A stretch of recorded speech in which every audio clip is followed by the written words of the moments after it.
اعوذ باللہ من الشیطان الرجیم بسم اللہ الرحمن الرحیم۔ تمام سننے والا اور دیکھنے والوں کو السلام علیکم۔ میں ہوں عادل خان اور آپ دیکھ رہے ہیں عادل نالج چینل۔ اللہ تعالیٰ قرآن پاک میں ارشاد فرماتا ہے، اے ایمان والو، اسلام میں پورے داخل ہو جاؤ اور شیطان کے راستے پر نہ چلو، بے شک وہ تمہارا کھلا دشمن ہے۔ پیارے دوستو، آج کی اس ویڈیو میں ہم آپ کو بتانے والا ہے کہ حضرت آدم علیہ السلام سے پہلے اس دنیا پر کون سا مخلوق تھا۔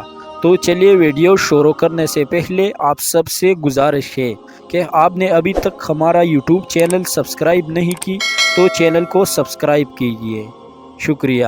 تو چلیے ویڈیو کی طرف۔ پیارے دوستو، حضرت آدم علیہ السلام کی تخلیق سے پہلے اللہ تعالیٰ نے صرف دو مخلوقات کو پیدا کیا، ایک ناری اور دوسرا نوری۔ نوری مخلوق فرشتوں کو کہا جاتا ہے، جن کو اللہ تعالیٰ نے نور سے تخلیق فرمایا۔ اس نوری مخلوق کی نسل نہیں بڑھتی کیونکہ اللہ تعالیٰ نے اس نوری مخلوق کے جوڑے نہیں پیدا کی، جس کی وجہ سے فرشتوں کی اولاد نہیں ہوتی۔ اور دوسری ناری مخلوق جن کو آگ سے پیدا کیا، وہ جنات تھے۔ روایت میں آتا ہے کہ جنات میں سب سے پہلے سمہون جن کو پیدا کیا۔ اللہ تعالیٰ نے سمہون جن کو پیدا کر کے زمین پر بھیجا اور اس کے لیے ایک جن لڑکی کو پیدا فرما دیا۔ اس طرح اس جن نے لڑکی سے شادی کر لی، جس سے اس کی نسل خوب بڑھی اور یہ جنات اتنے زیادہ ہو گئے کہ پوری روح زمین پر پھیل گئے۔ شروع میں یہ جنات فرشتوں کی طرح ہر وقت اللہ تعالیٰ کی عبادت میں مشغول رہا کرتے تھے، اور بعد میں کچھ جنات نے اللہ تعالیٰ کی نافرمانیاں کرنا شروع کر دی اور اللہ تعالیٰ کے حکم ماننے سے انکار کر دیا، جس کی وجہ سے یہ ناری مخلوق اللہ تعالیٰ کے نافرمان مخلوق بن گئے، جن میں سے ایک نامی گرامی جن جس کا نام چلیپا تھا اور اس کی بیوی کا نام تبلیس تھا۔ یہ دونوں بہت بہادر تھے۔ کہا جاتا ہے کہ چلیپا جن کی شکل و صورت ببر شیر کی طرح تھی اور تبلیس عورت جس کی شکل بھیڑیا جیسی ملتی جلتی تھی۔ اس طرح جب جنات نے اس زمین پر فساد پھیلانا اور تباہی مچانا شروع کر دی تو اس وقت اللہ تعالیٰ نے فرشتوں کو حکم دیا کہ زمین پر جاؤ اور جنوں سے جنگ کرو۔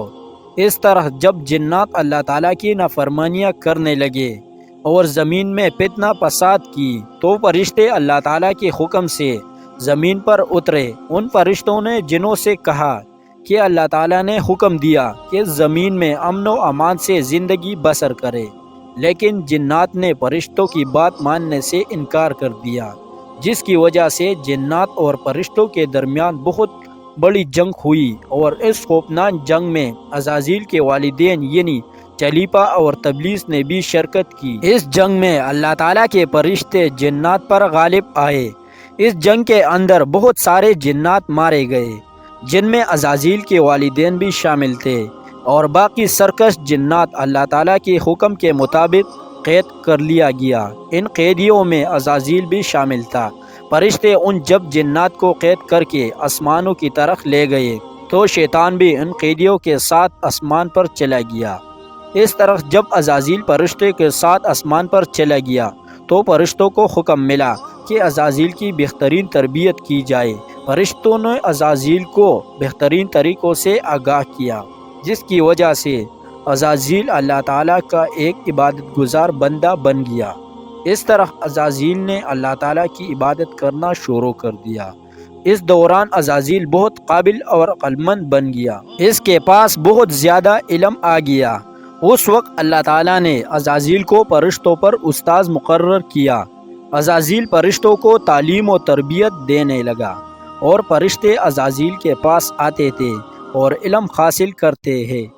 فرشتے عزازیل کو نیک اور پرہیزگار کہا کرتے تھے۔ حضرت کعب بن عبار رضی اللہ تعالیٰ عنہ بیان کر رہے ہیں کہ عزازیل 40,000 سال تک جنت کا ہانچی رہا اور 80,000 سال تک وہ فرشتوں کے ساتھ رہا، اور 20,000 سال تک عزازیل فرشتوں کو تعلیم و تربیت دیتے رہا۔